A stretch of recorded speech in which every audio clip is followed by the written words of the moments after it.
Open category વાળા જે students છે એ લોકો માટે બહુ જ ઇમ્પોર્ટન્ટ સર્ટિફિકેટ હોય છે, જે ઘણા બધા સ્ટુડન્ટ્સને અને પેરેન્ટને ખબર નથી હોતી, જેના કારણે એ લોકોને બહુ બધો લોસ થાય છે ડ્યુરિંગ એડમિશન. 12th પછીમાં એડમિશન લેવાનું હોય છે ત્યારે સ્કોલરશિપ લેવાની અંદર બધી જગ્યાએ તમને લોકોને લોસ થતો હોય છે. જો તમારી પાસે સર્ટિફિકેટ હશે તો તમને લોકોને બહુ જ ફાયદો થશે.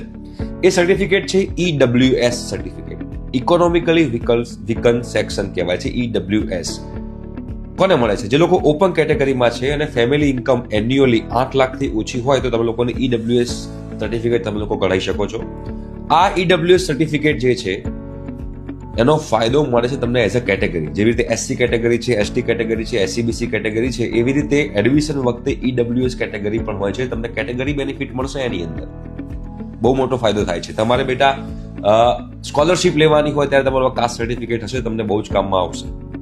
તો મારા મુજબ જે લોકો ઓપન કેટેગરીમાં હોય અને ફેમિલી ઇન્કમ 8 લાખથી ઓછી હોય તો એ લોકો જરૂરથી આ EWS સર્ટિફિકેટ કઢાવવું જોઈએ. બે રીતે તમે લોકો બેટા EWS સર્ટિફિકેટ કઢાઈ શકો છો. પહેલું, ડિજિટલ ગુજરાત નામનું પ્લેટફોર્મ છે ઓનલાઈન, ત્યાં આગળ તમે તમારું કરાવી શકો છો રજીસ્ટ્રેશન, અને તમે એ કરાયા પછી તમે લોકો ત્યાં આગળ સર્ટિફિકેટ સેક્શનમાં જઈ અને ત્યાં આગળ EWS સર્ટિફિકેટ માટે તમે અંદર જઈ બધી રિક્વાયર્ડ ડોક્યુમેન્ટ્સ અપલોડ કરી તમે નોમિનલ ₹20 અને પ્લસ સ્ટેમ્પ ફીસ ભરી તમે લોકો એપ્લાય કરી શકો છો ઓનલાઈન.